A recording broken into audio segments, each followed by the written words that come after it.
was the first practice, and what were some of your points of emphasis?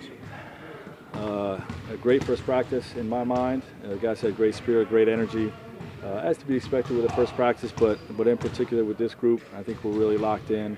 The messages, of day one are, to really establish a defensive mindset. We know we got a lot of firepower offensively, but establish that defensive mindset of playing hard and playing tenacious and being physical, and and offensively just beginning to get us organized and just talking about the importance of playing for each other. That offensively we got to be a play for each other type of team and share the basketball. How do LeBron and AD look together? Really good. I think those guys are going to do some damage in this league this year.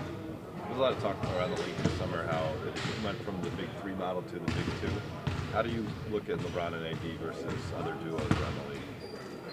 I think we got the best of them, of all the duos. We got two top 5 players, two guys that really just do it all. You know what I mean? And I put those two guys against anybody in the league. How do you think that dynamic changes as a team, a big three versus a big two throughout the league? I don't know. It's tough to say. I never coached a big three, so I don't have great experience with that. But it's challenging when you have a big three. You have a guy that's used to being a focal point of the offense. Take Bron's teams in Miami. There's more sacrifice, I think, probably to be had if it's a big three versus a big two. But that would be my 2 cents on it. It really doesn't apply to our team here. Rajon was saying yesterday that thanks to the number of veterans on this team, there's a lot less time needed for development. Is that kind of your early sense of things from what you've been able to see out of these guys? For sure. It's a different mindset. And, because we're not a young team doesn't mean that we're not going to be an attacking team. We're definitely going to be an attacking team. But a lot of the fundamental work that you do with younger players and younger teams, we should be further along than that and be more of an advanced approach. Yes. Did you skew more toward the defensive side today? Is that slightly? Yeah. We began with it. The first hour of practice was all defensive fundamentals and drills and communication and tying the pieces together, showing the ways we're going to be physical, and but it was probably 60-40 in the second portion of the offense. Coach, defensively, how great can this team be? As great as they want to be. We have the talent to be elite on the defensive end of the floor. We got to commit to it. The care factor's got to be higher than anybody in the league, and we got to play harder and more physical than anybody in the league throughout the 82 games, and that will build the standard, build the habits of who we need to be going into the playoffs. Does your length help the length of the team? Length is lethal. Big foundation point or saying we had with my defenses in Indiana. We were very long in a lot of positions, and we have that type of length here. When you have such a deep team, how do you try to play everyone? How do you keep them all happy? Do you worry about trying to keep them happy? Well, everybody's got to buy into their roles, and minutes will be earned. So, I think everybody is willing to play a role on this team and to sacrifice. We know what we can accomplish.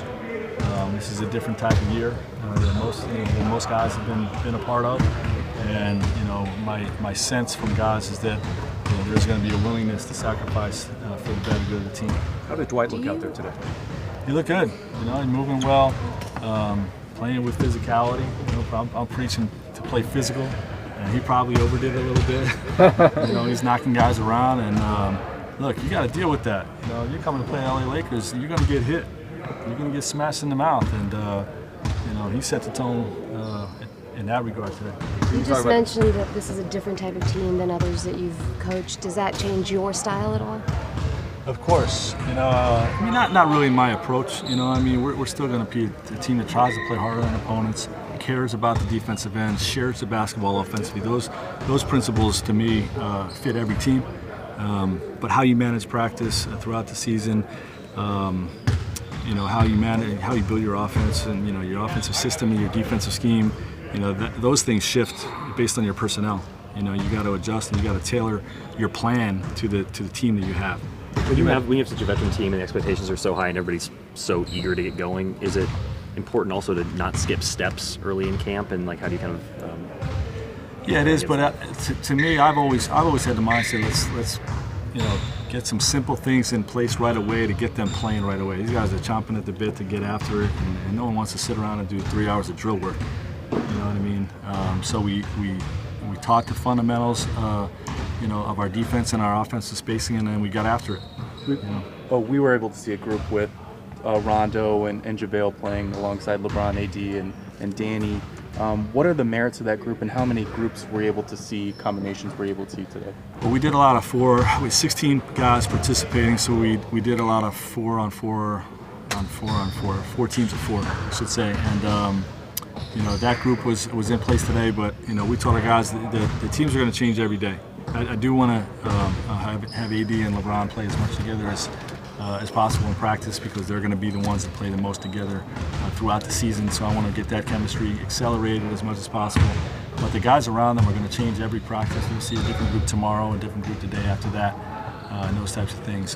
That particular lineup, I think Rajon Rondo is going to be a different player off the basketball than he's been in his career. I think Jason Kidd as a model, being a non-shooter early in his career, coming here and being a guy that became 4th or 5th all-time leading three-point makes is a great model to be for Rajon. And he's shot 36% from the three-point line in the last 4 years.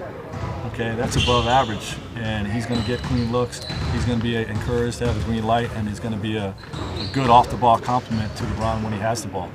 Okay, and then when they're together, he's going to be playmaking and making things easier for LeBron, so he doesn't have to do it all himself, as well as AD. They already have the chemistry of having done it together in New Orleans, and there's a lot of positives with that lineup. What is the most you wanted the physicality. Sorry, you wanted the physicality, and you wanted to get after it. But what goes through your mind when you see LeBron and Caruso collide and go to the floor, or Dwight and AD collide and go to the floor?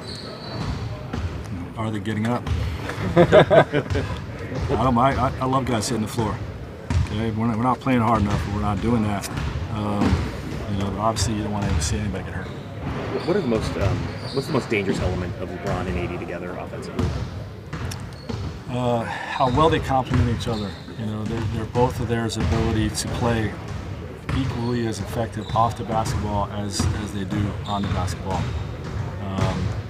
They're guys that are going to smash the defense if you don't bring early help and double teams, and and they're both great willing passers, and both have the ability to beat you off the ball. So.